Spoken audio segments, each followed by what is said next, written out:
Mohamad Abdalla was caught in the to catch a predator sting of Flagler Beach, Florida. He was 34 years old at the time, married with an 8-year-old child, and working as a real estate agent. The man believed that he was chatting with a 13-year-old girl, but as we all know, she was a perverted justice decoy. It goes without saying, but please do not contact or harass anyone involved in this video. Dateline were working alongside law enforcement for this sting operation. Be warned, the content of this video is verbally graphic, and viewer discretion is highly advised. With that all out of the way, let's not dilly-dally for a moment longer and dive right in. Right off the bat, before age or anything really has been established, a moment crops up of utmost amusement to me. To go into why this entertains me, a bit of context. My mother's side of the family is Arabic, and growing up I was surrounded by many uncles, aunties, and more who all had an accent that our friend here, Mohamad, also has. What's funny to me is a characteristic of this accent is swapping out the letter P for a B. It's not a problem, it's a problem. It's not a piggyback ride, it's a biggyback ride. You thought you knew how to say politician? Well, think again. It's in fact a politician. This characteristic appears to not only influence Mohamad's verbal communications, but also his written. As you see, instead of saying, "What's up with you?" he says, "What's up with you?" Off to a great start, hey? Resulting from this conversation about what's up with the decoy, I learned that we may have another chat log to look at, seeing as the man indicates that they have already been speaking all night while he was using a different screen name. I did find another chat associated with this man, but I didn't think it would become relevant until later on in the log. Loading it up now, it appears that 2 days prior to this conversation, he indeed did communicate with the decoy, using the screen name Blondie91972. Over on this chat, following some light dialogue about the decoy's confusion regarding his name, seeing as he doesn't appear to have blonde hair at all, her age is clearly established. The decoy informs him that she is 13 years old. The question about his username goes unanswered. Why does he use Blondie when he doesn't have the appropriate colored hair? Exposing a severe lack of imagination and creative thinking, Mohamad informs the child that he couldn't find any other available screen names. He repeatedly tells the young girl that she looks good, and informs her that his name is Tony. I'm not going to give him too much flack for providing a false name here. Who knows? Maybe he might be self-conscious that the name Mohamad makes him stand out too much in a Western country. But on the flip side, this can quite easily be viewed as a grooming tactic. He is aware that the young girl might feel more comfortable with speaking to a Tony, rather than a name like Mohamad. Nothing too eyebrow-raising occurs on this page, but the chatter is rather entertaining. The decoy mentions that she's sitting on the floor, and this will become a running theme throughout the entire log. Mohamad being obsessed with how she is sitting. When Mohamad responds, I might have to do my finest predatory Arabic impersonation for these voices. You see, I've been practicing the Arabic accent since I myself was a young child, attempting to decipher the ramblings of my grandfather and his buddies. I always knew the day would come when all that practice paid off. Let's see if I can combine it with the predator voice now. Mohamad says, "Just why? Don't get cold from the floor. Laugh out loud." It's comfy, laugh out loud. Really? Sitting or laying? Sitting. I do it sometimes. Just why is comfy. I bet the floor is carpet. Yeah. Great. Do you stay alone in the room? Yeah. Is even more comfy. You mean alone? Yes. Or no. Yeah, but Grandpa's downstairs with his friend. Hey, I gotta go eat. You can add me if you wanna. Okay. The next day, chatter fires back up around 11 PM, with the man doing his best to relate to a child by enticing her toward the idea of one day fishing from a boat. He says, "It's fun to be in the boat in the middle of the water." They chat about their love for the ocean, and might I say, this decoy has some dialogue chops. She tells the man that the ocean is awesome. She can feel its power, especially when she sits and watches it at night. Mohamad agrees, before promptly requesting some more photos of her. The photos are provided, and our predator believes that she looks great. She looks fabulous. And not once, but twice, he comments on her sexy hair. Despite the conversation being severely eyebrow-raising up until this point, it's by the end of the page that his predatory intent makes its proper debut appearance. She mentioned that she's using the computer on her bed, and this prompts the man to respond with, "I hope you're relaxing with no cloth." I'm sorry, I know this is serious and disturbing. It's seriously disturbing. But relaxing with no cloth got me. Like she just got back from the Egyptian bazaar with a whole new shipment of beautifully colored cloth, in preparation to make that new calasiris she's been wanting. Although he supports her creative endeavors, she must also relax. Bedtime is for bed, and one must separate their garment construction activities from well-needed relaxation. Throwing my Egyptian bazaar theory out the window, he goes on to wonder what size of clothing she wears, or if she simply doesn't wear clothing at all. Alas, the decoy isn't playing his games tonight, and instead of answering, she opts instead to go to sleep. Before she leaves for the evening, he attempts to get her cell phone number, so that using his words, he can hear her sexy voice sometime. This leads into a more disturbing moment that comes completely out of left field. Notice on the decoy's profile, in her bio section, she mentions that she likes to be liked. Mohamad latches onto this and says, "I just read your profile. How do you like to be liked?" Just like everybody. It's nice when people are nice and like you. Thank you. I can lick you all over. Laugh out loud. All day, all night, especially now before you sleep. Laugh out loud. What you wearing? Jammy? Tea?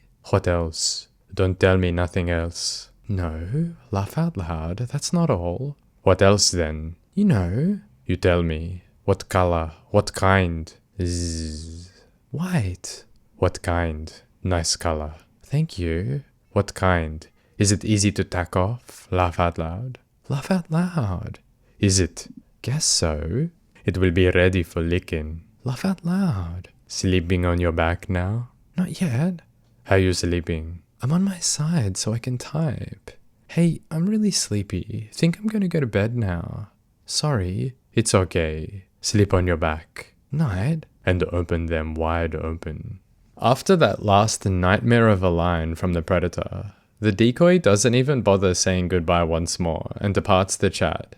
I want you to keep in mind what just occurred there. It's going to become very relevant very soon. After the decoy leaves, it's at this point that the man makes the decision to switch screen names, and that has aptly provided us with the background to the initial chat log I started with. Picking up where we left off before, Mohamad informs the child that he's using a different name because she criticized him for not being blonde. He also seems to have forgotten what name he provided the decoy when they last spoke, and informs her that he is Mike. This strengthens my idea that he uses names such as Mike and Tony to groom minors online. The confusing moment is swept under the rug quite quickly, and the two resume chatting as they were the night before. Based on what I'm reading, the man is rather difficult to communicate with. It's like he has an idea of what he wants to say, but doesn't hold the capacity to convey those thoughts correctly through written words. As an example of this, she tells him that she didn't sleep well.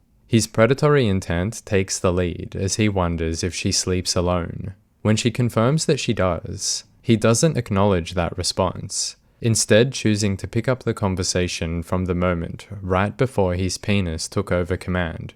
To her saying that she sleeps alone, he replies, "Just why?" One would think he's responding to the sleeping alone comment, but no. He in fact is asking about why she had trouble sleeping. It's almost as though his predator mind sends stealth commands through his brain, and it's running a secret operation out of his own mind. So well hidden this man's predator instincts are, they manage to go undetected by his own internal security measures. They sneak into the control center, take command for a split second, spit out a predatory phrase or two, and then quickly retreat to the depths where they dwell, covering all traces that they were ever there in the process. While this happens, the man might lapse consciousness for only a few brief seconds, such an insignificant amount of time that he doesn't even notice. He's none the wiser. He goes back to communicating with her like that comment never happened, and if it weren't for the chat log documenting such an event, one would have a hard time convincing the man that such filth came from him. Quite a strange phenomenon. One that I haven't seen before. I'm sure the doctors and scientists would love to study this new medical condition. The predatory seizure, it shall be dubbed. A bit further down, it seems that the man has lost control to his predator mind virus. A questionnaire is formed, one that is well-documented grooming behavior, and it provides him the opportunity to gain further insight into his target's life. Why doesn't she have a full body photo? Why doesn't she own a webcam? And who does she live with? He lies to the child and informs her that he lives alone. Or maybe he's simply forgotten about his wife and 8-year-old child, but I think not. The man proceeds to try lure the target into this trap by claiming that he has a big house, a swimming pool, and a fancy office. It would appear that at this point in the chat, he's turned his webcam on for all of our viewing pleasure. And as a little bonus to this chat log, you'll now get to see what the decoy saw for the remainder of this conversation. After showing off his big home office, and bragging that he has another one in town, he claims that he gets lonely living all alone in this spacious residence.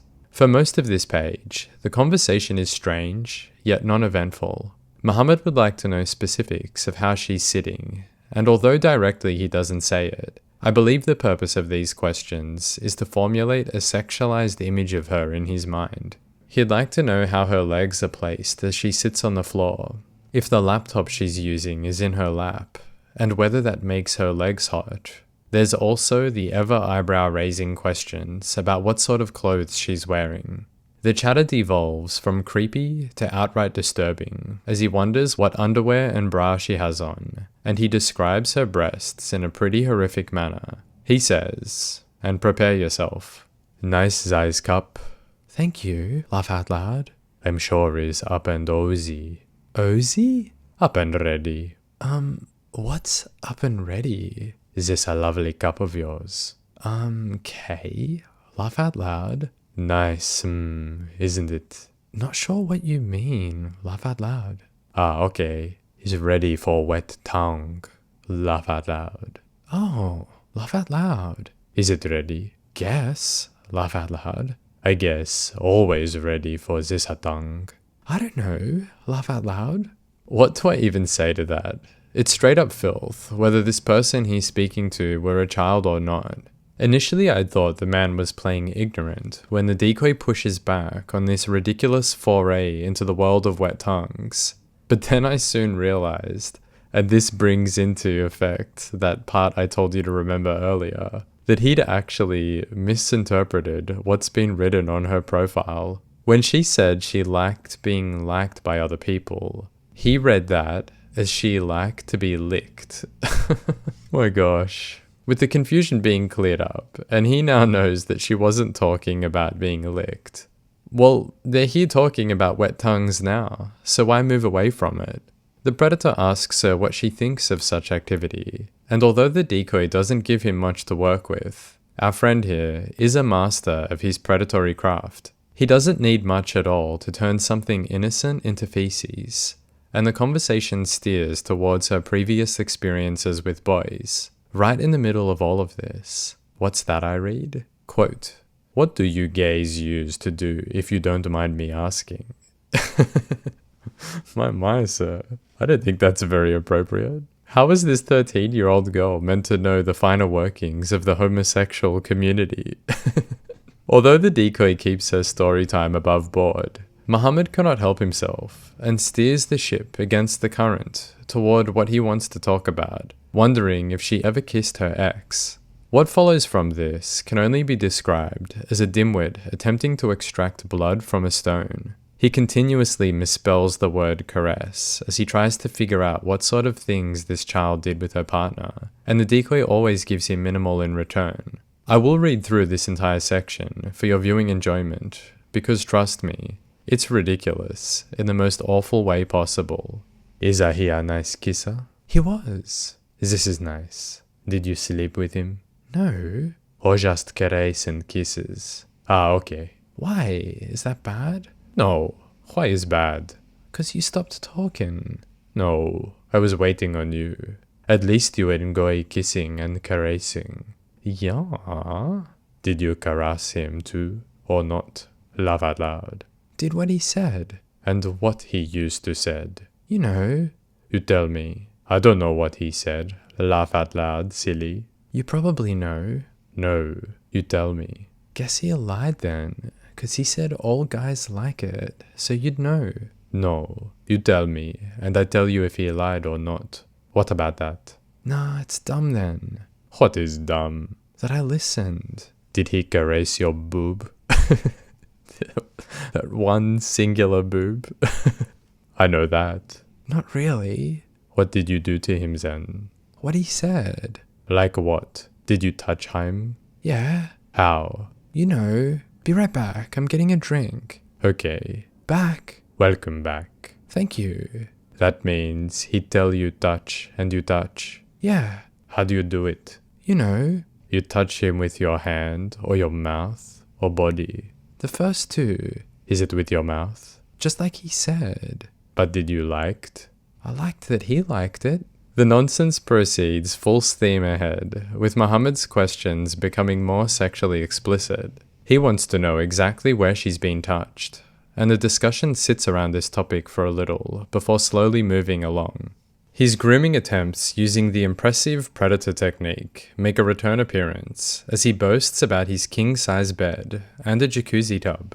Exposing more than his comfort levels with the minor, the man removes his shirt, allegedly due to the heat. But my eyebrow is most definitely raised. You're telling me that this man of such wealth cannot afford some AC or a fan? The situation with the temperature is so dire, in fact, that he had to remove his pants. My. I hope he doesn't pass out from heat exhaustion at this rate. After some bizarre back and forth, the man learns that at times, the decoy won't wear a bra, and our predator likes this. He clunkily says, that means you have bra and underwear all the time? Well, not bra. Keep them free. Pioneer of free the nipple movement over here, hey? He was about 6 years ahead of his time. Nearing the end of this page, he probes a little more about her location, and poses the idea that one day they could potentially meet up.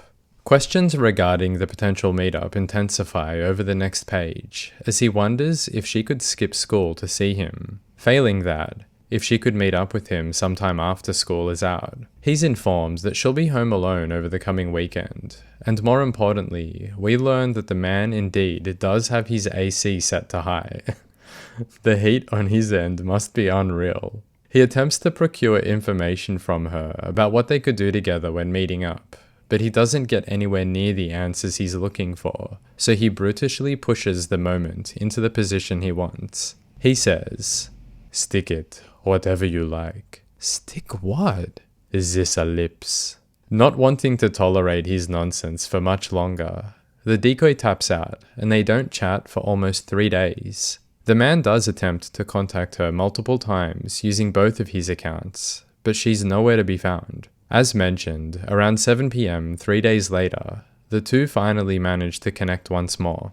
For a large chunk of this next page, a game of Predator Chicken unfolds, as Mohamad confirms that he'll be coming around on Friday night. He attempts to get the decoy to tell him what she'd like to do when they get together, but he's up against a formidable opponent, and she doesn't budge. The remainder of what happens here is pretty uneventful, with standard predatory chatter that I've come to expect from this man. It all revolves around her current sitting positions and clothing that she's wearing, that he hopes is tight. The conversation ends rather unceremoniously, and the two fire up communications 2 days later. Mohamad learns that the child's grandfather who she lives with is now officially out of town, and all is on track for their planned date. More Predator Chicken unfolds, and the man once again tries to get the decoy to outline what she wants to do when he gets there about 7 PM that night. This time though, the decoy caves, ever so slightly, The back and forth spans the entirety of this page, and right at the end, seeing as neither party is giving the other an inch, the decoy offers a morsel of what he wants to hear. She outlines that since he mentioned something about licking the other day,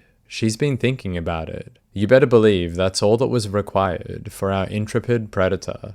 He says he can do all sorts of things with that wily beast that hides in his mouth. As one might imagine, things get pretty nasty, resulting in the man fantasizing about the decoy's legs and the position she's currently seated. This leads into a phone call shared between the two. Nothing much of interest occurs on the call, other than Mohamad being solely interested in where her grandfather is, and where he might be going for the weekend.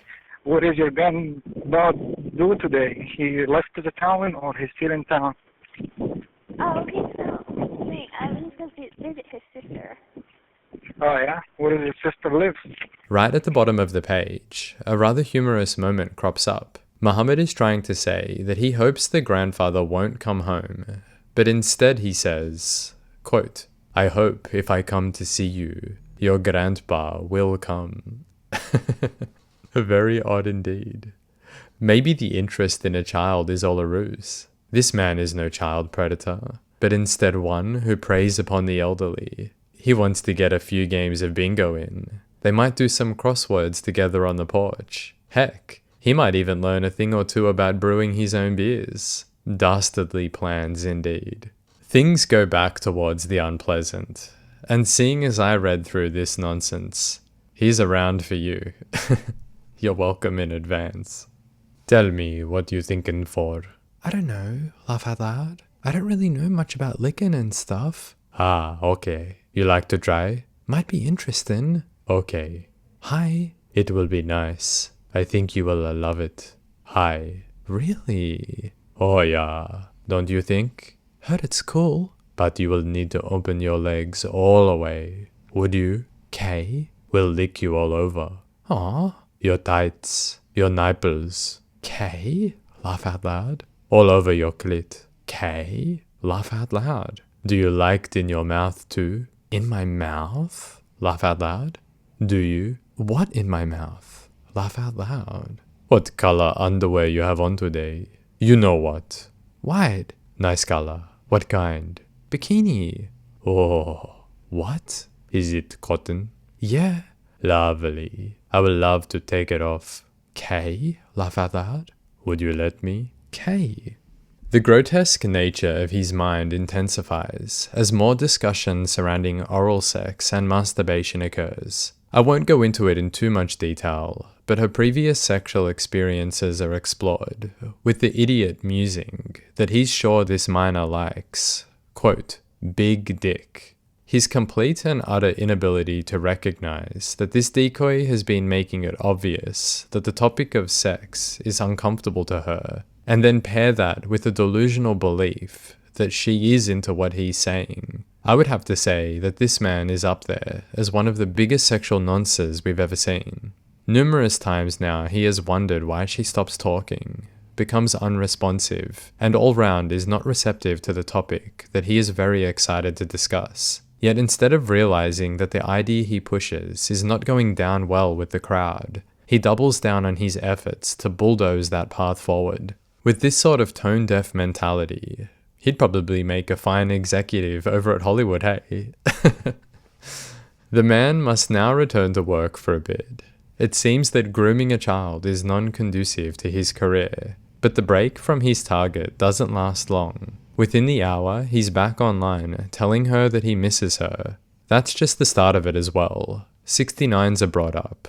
Porn movies enter the chat. And the man clearly outlines that he would like to do what is depicted in those sort of films. Yet he is careful with his words. I don't think he's careful due to worrying about law enforcement, but he knows to keep the sexual intensity as far away from the child as possible, all while encompassing her within a framework of intense sexual energy. Despite his poor grasp of the English language, I think he knows the language of child grooming very well. He's deceptive, confident, and despite whatever is going on in his life, a family and a career, he manages to find time to keep the sexual pressure on this child as much as possible to ensure minimal chance of a mind change or a moment of clarity on her end. After telling the decoy he believes she has a round ass, I'm not sure if that's a good thing or not, and I'm also not sure how he deduced that information. He then asks her a question, and then directs her answer. The question, disturbingly enough, is, "How big is your clit?" And with no sign of a full stop or a simple comma, he brutishly states, "And don't tell me you don't know."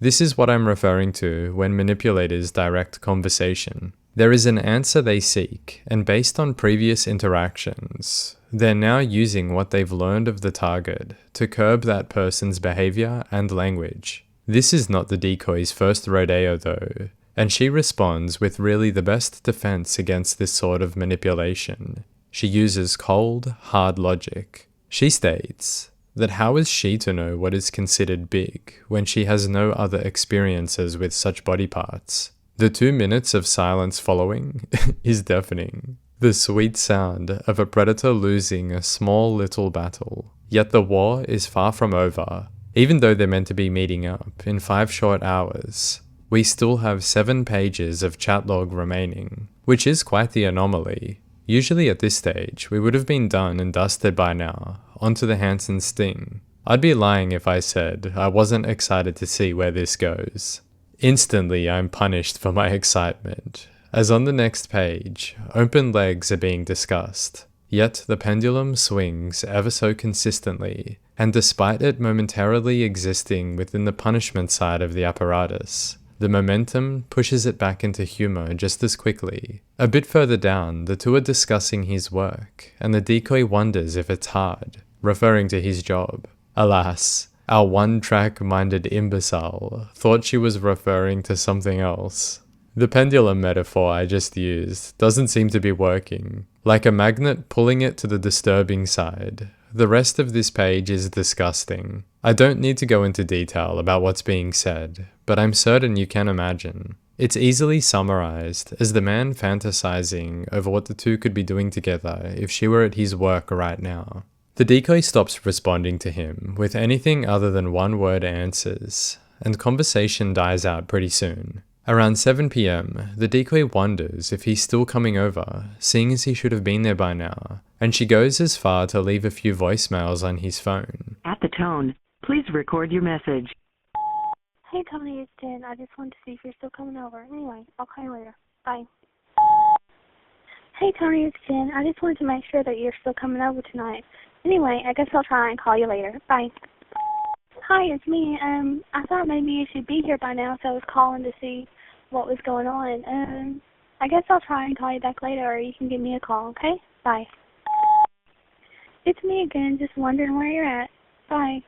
Alas, the man is nowhere to be found. 11 a.m. the following day, Mohamad informs the decoy that he was involved in a car accident on his way to her place, and he didn't have access to his phone, which was left in the car. I highly doubt this story is real, seeing as we well and truly know the man is a confirmed liar. More to the point, he likely couldn't get out of some spontaneous family plans with his wife. He reassures the decoy that he's not the type to blow anyone off.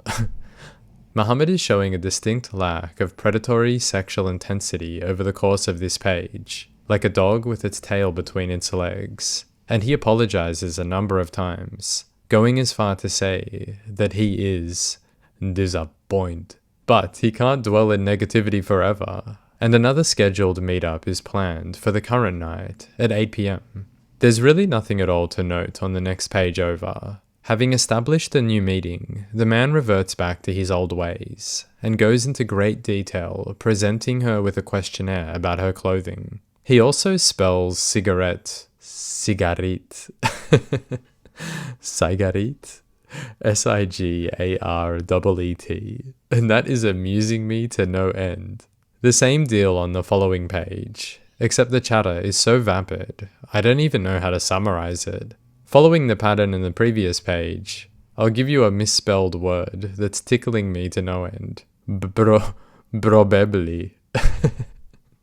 That one probably means probably. At the end of the last page there was a slight discussion about alcohol that he could bring for her, but it seems he has a preferred alternative. He would like her to drink him. Disturbing beyond belief, yes, but when I think about it in a more abstract sense, it's not so bad. Maybe he has the ability to transform into any liquid of his choosing, and the entire predatory scenario is simply a way to ensure children are maintaining proper hydration. He's willing to sacrifice a part of himself for the greater good of the next generation.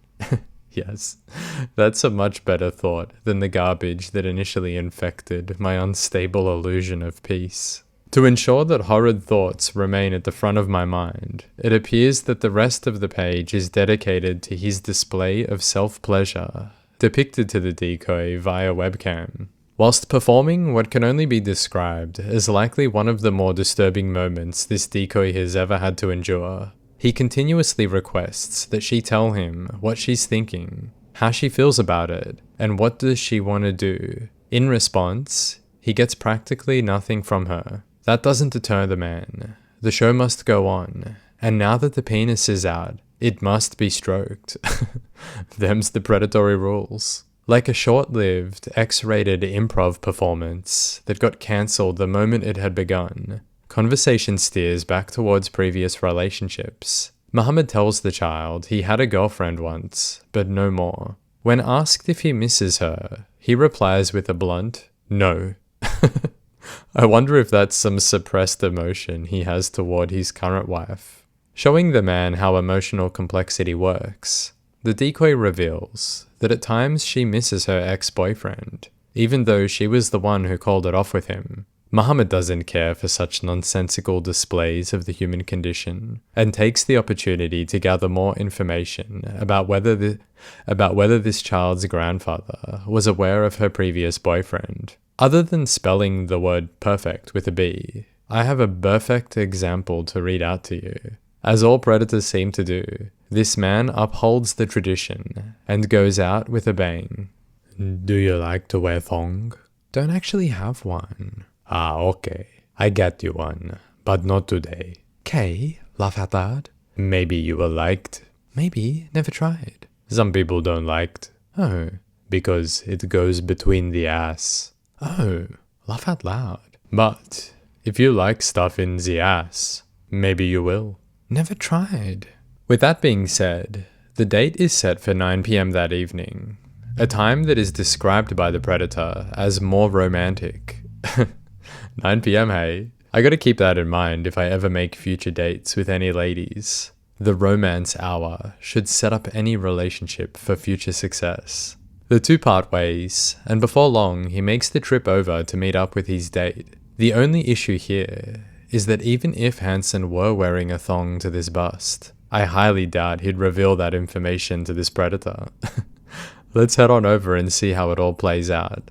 Before we get there though, there are 2 phone calls available, so let's have a listen to them now. Hello? Hi, Hey, what's up? what's up with you?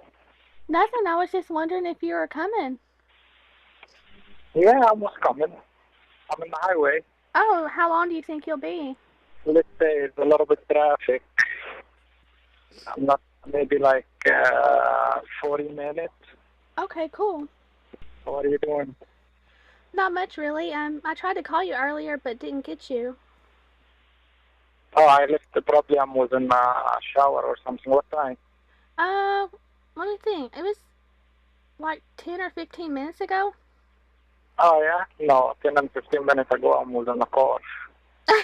Probably I didn't hear it. Oh, it's okay.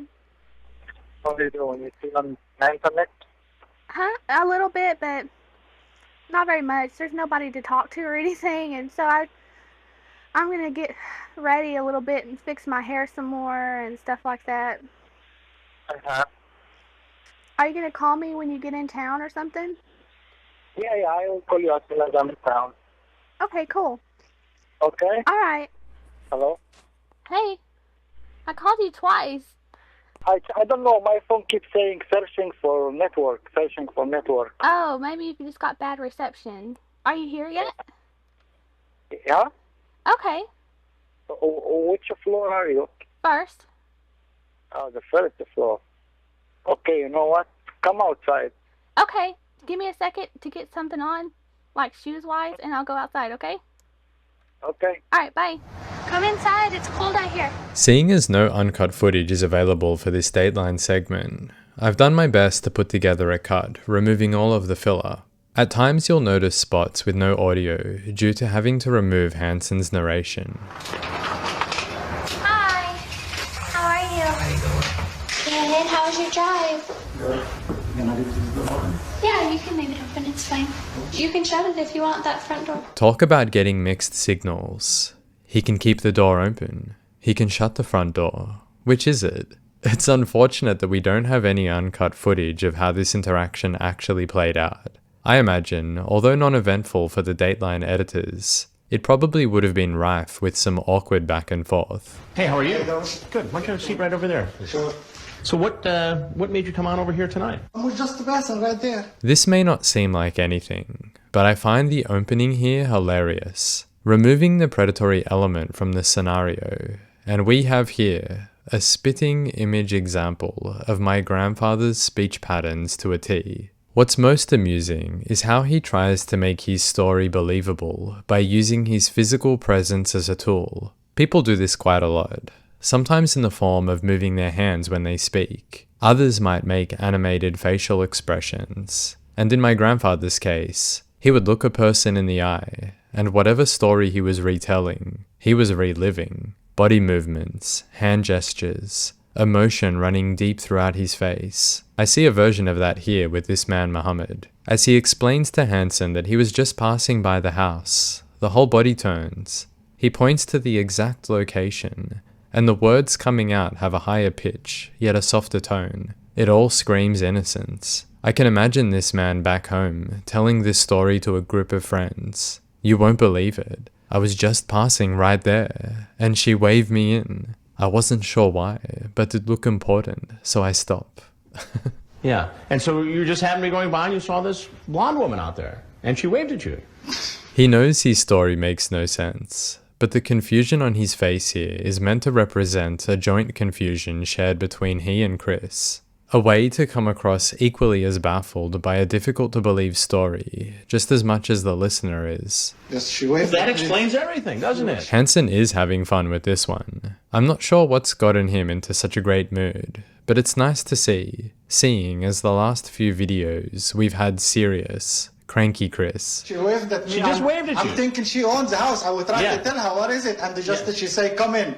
Come in. And so you just walk right in? No, not just walk. Just so why I ask her, what's this door? Like, If you break down for a moment the actual things this man is saying, it's actually hilarious. That last one, I thought she owned the house. I just asked her, what's this door?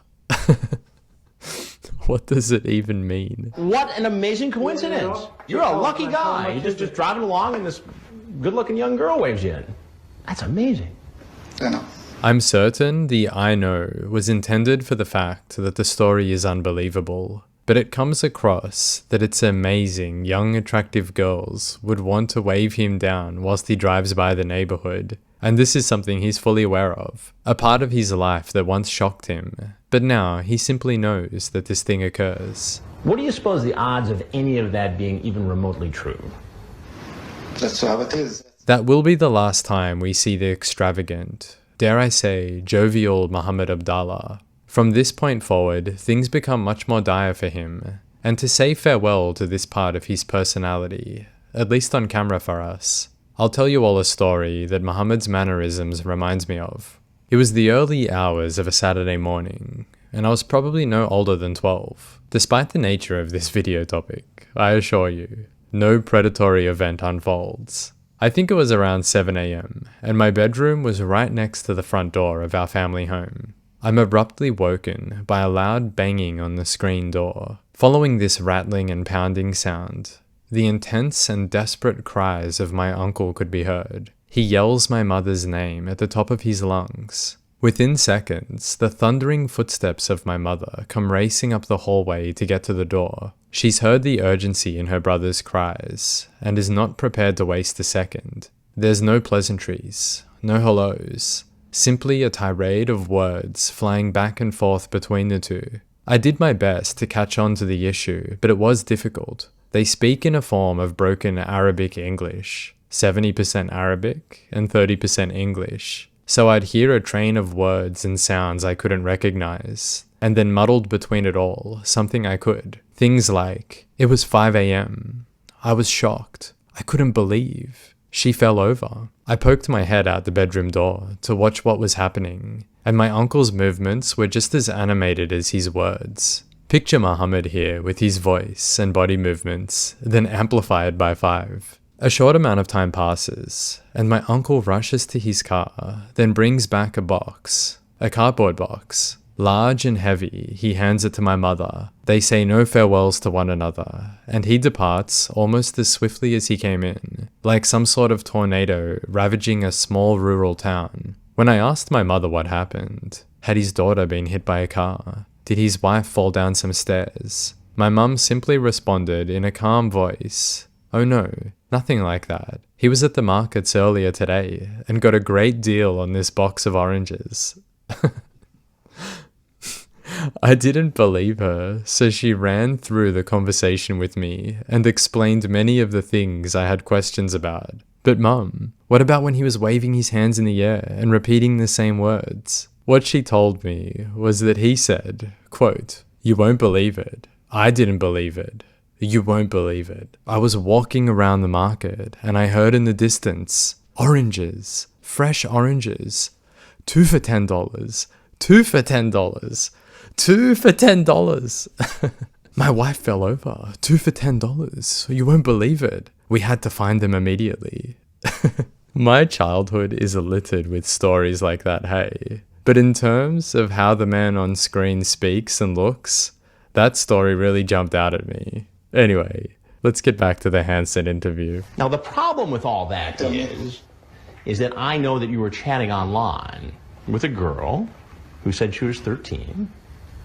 She gave you directions to come over here. Did she say I was 13?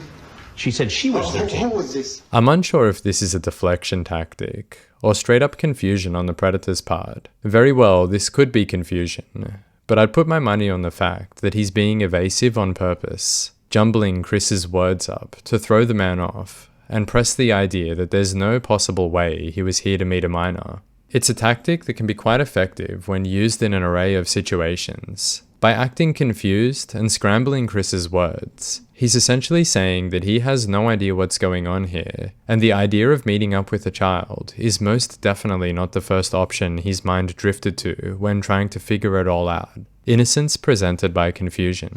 I don't know. I checked with a lot of people online. Is that you, these pictures there?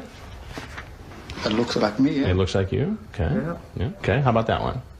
It looks like me too. Yeah, that one? Yep. That one? It looks, yeah. That one? Okay. Come on, Chris. He chats with a lot of people online. These pictures don't prove anything. You ask her what she's doing. She said she's sleeping on her back. And you say sleep on your back and open them wide open. What did you mean by that? What is it? I don't know. Once more, the confused tactic. He's being shown hard-hitting evidence of his involvement in this situation, yet still plays the part of a confused and innocent man. All I can say to this is I sure as heck bet that his wife has come up against this tactic multiple times over their married life. This is your chat with a girl who told you she was 13. When was that? Chris knows the man is greasing himself up to try slip out of trouble, so to combat said grease and place as much unavoidable pressure on Mohamad as possible, he'll pull up, down to the very second, when those messages were sent. This particular one was December 3rd at 10:32 and 29 seconds in the morning. I was in the office at this time. I don't chat in the morning. You don't chat in the morning? No. Oh, well here, right here, you say you're in your office. So that's consistent with what you just told me. I say it once again. Chris was in a fine mood on this day, hey. Oh, well here, right here, you say you're in your office. It's lovely to see the man enjoying his afternoon catch, like a fisherman who just reeled in an easy haul. It's also quite a chuckle to see the predator's defense fall apart by his very own doing. Chris doesn't often get easy wins when up against slippery foes like Mohamad, and I opine that it's the ease of which he's deconstructed Mohamad's defense, along with the man's initial jovial attitude, that Chris chose to mirror, that has all gotten Hansen to adopt a quite rare, pleasant confrontation style. You talk about licking her. She says, I don't really know much about licking and stuff. Then you say, you'd like to try? She says, might be interesting. I will never say it to someone like that. Never. The wording of this claim makes me chuckle, thinking about how he would say it to someone. Despite me knowing full well he means he would never say it to a minor, it's a laugh thinking about him taking a stance, letting us all know that he's a respectable predator.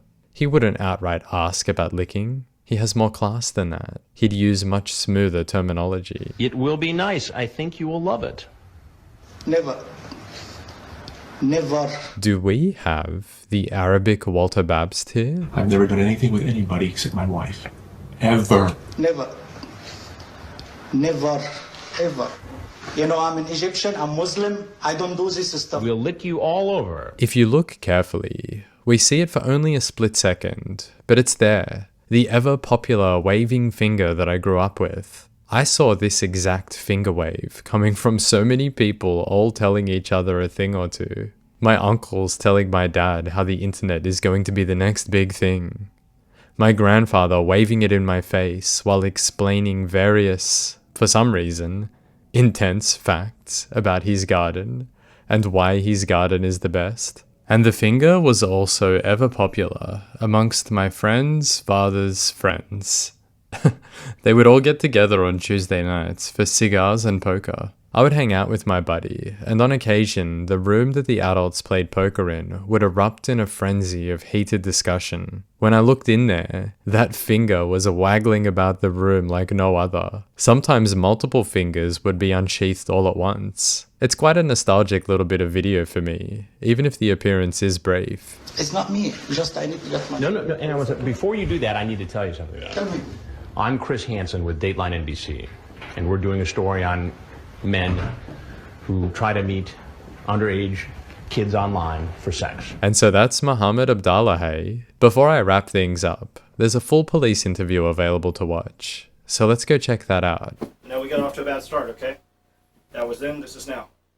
If you want me to make that more comfortable for you... If you're wondering what happened to his face, this happened.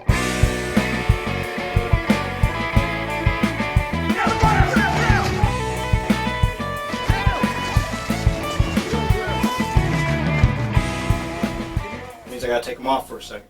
Alright? That means you're gonna stay relaxed and we're gonna cooperate with each other, okay? Because it's not gonna go well if we get excited once I take these off, understood? And you're not gonna win, understood? Alright? Relaxed? Alright, just relax. Do you have a middle name? No. Okay. Do you go by Mohamad or do you have a different name that you go by? Mohamad? Okay. Confirmed that he uses other names to groom minors online. Obviously, you know that you've been placed under arrest. Okay. Well, what we'll do is, like I said, there's some more information I gotta get from you, but you've been placed under arrest and you've been transported to the Flagler Beach Police Department. You have the right to not talk to us and have an attorney. Pardon me? I need my attorney. Okay. So, I just want to confirm that you don't want to make any statement at this time and that you want an attorney. Okay. All right. The man is far more switched on than he would have had Hansen believe. And from what I perceived reading his chat log, it would appear he uses the confused, jovial child display to wiggle out of trouble, but when push comes to shove, he absolutely knows what's going on. I was kinda hoping for some more extravagant hand gestures, along with vivid details about how he found himself in that sting house, but it would seem a man who initially appeared to be a fool is actually a slightly more intelligent fool. Okay. What I can tell you, let me double check something real quick and then I'll tell you what your charges are. Well, right now, what you have is you've got 5 charges against you. It's attempted lewd and lascivious conduct, lewd or lascivious exhibition, computer pornography, transmission of harmful material to a minor, and attempted contributing to the delinquency of a child. So you're going to go out to the jail. You're going to have no bond until you see the judge, and then the judge can set you a bond, and you go from there. Okay? If you want, you can go ahead and stand up, and we'll walk you right out here to these chairs.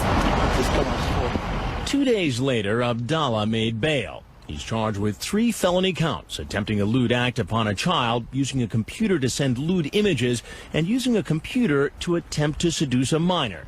Those charges carry penalties of up to 15 years in prison. He later pleaded not guilty. And because he's an Egyptian citizen, his case has also been referred to Immigration and Customs Enforcement. If he's convicted, Abdalla could be deported after serving his sentence. And so that's Mohamad Abdalla, hey. Seeing as the man was behind bars for a few days, his wife became worried about where her husband might be, and somehow finds the phone number associated with the decoy that her husband was speaking to. She calls the number, and this interaction unfolds. Hello? Hello? Hi. Hi. What's going on? Is Mike there? Who? Mike? No. No? No. Do you know where he is? No, who are you calling for? Because I don't think you got the right number. There's no Mike that lives here. Yeah, he didn't call you like around 9 o'clock last night? I don't know. I don't think so. I don't see anything on my caller ID. Okay. You didn't meet with Mike last night at 9 o'clock? No, I didn't meet anybody last night. Who is this? I'm looking for Mike. Well, that was the last number that showed up in his phone. Well, I don't know who you're talking about. I'm really looking for him. He was supposed to show up today. Well, I guess if a Mike calls me, I can tell him to call you, but I don't know a Mike. You don't know Mike. You don't know Mohamad either. Nope, sorry. It's unclear what his wife knows about the situation regarding her husband and the decoy, but it is curious to me that she refers to him as Mike, when the decoy exclusively called him Tony over phone calls. The only time he called himself Mike was through the chat log, which makes me think she may have read the chat log between her husband and the decoy. Either way, we don't know what she did or didn't know when she bailed him out of jail 2 days after he was caught. Mohamad is charged with attempting a lewd act against a minor, using a computer to send lewd images to a minor, and using a computer to seduce a minor. That last one could be worded a bit better, hey? Using a computer to seduce anyone conjures up images for me of a strange man wearing nothing but a banana hammock and holding a large desktop computer under his arm, seductively dancing as he stares deep into my soul. Abdalla absconded before he goes to trial, and at this point in time, his whereabouts are unknown.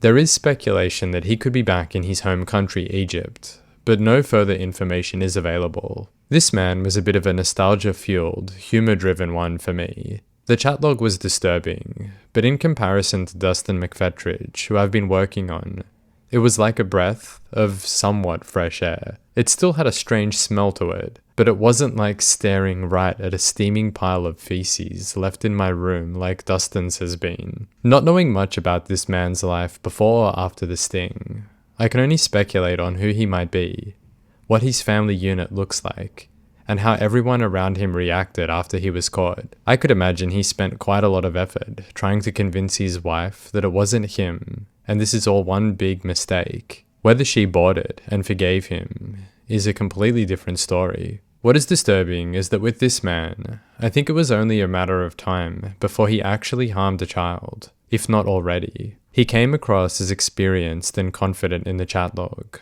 despite his poor grasp of the written English language. What troubles me is that without proper consequence to his actions, and having successfully evaded the law, I truly feel troubled about any young person that finds themselves around him in the time between this sting operation and now, be they in America or somewhere else. The reason this worries me is due to the nature of his personality, predominantly within the chat log. He wasn't just interested in grooming a minor, but he was damn pushy about it. As an example, the man laces the end of many questions with the word why.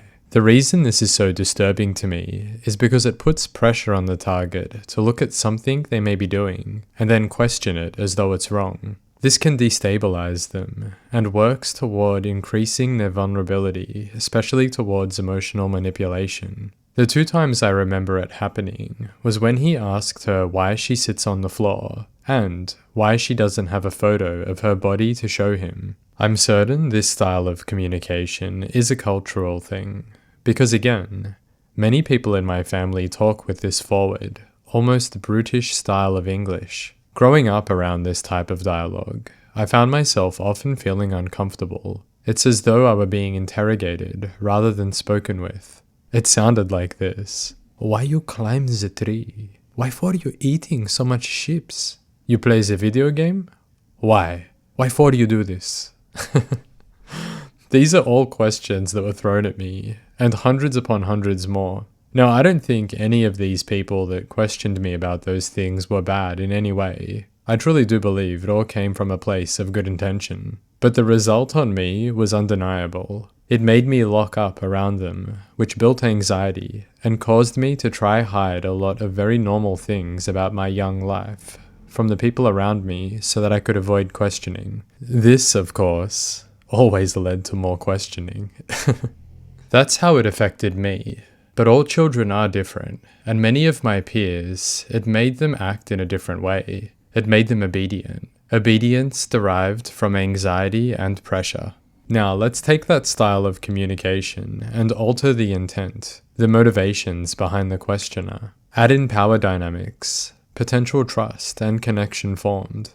And all of a sudden, we may be looking at a situation where the minor fears, yet trusts the abuser. In this instance, I would be terrified to see how Mohamad handles that position of power. And I also speculate that he has zero capability of understanding what sort of damage what he wanted to do could cause a child. For these reasons, I place him into the category of quite a dangerous predator, preferentially attracted, intelligent, and callous. No doubt in my mind, he would have harmed a child on the night of the sting, and I'm damn well glad he came up against Mr. Hansen instead. And with that all being said, that's another one down. I must thank you for watching, and as always, I hope you're having a great day or night. I'll catch you very soon. Take it easy. Come on out, sir. Step out of the vehicle. I didn't do anything. Step out of the vehicle.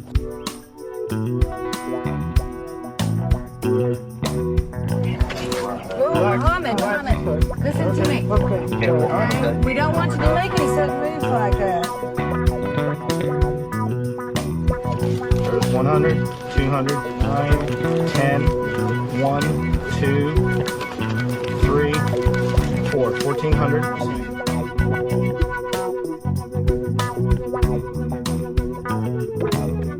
I need my attorney. Okay.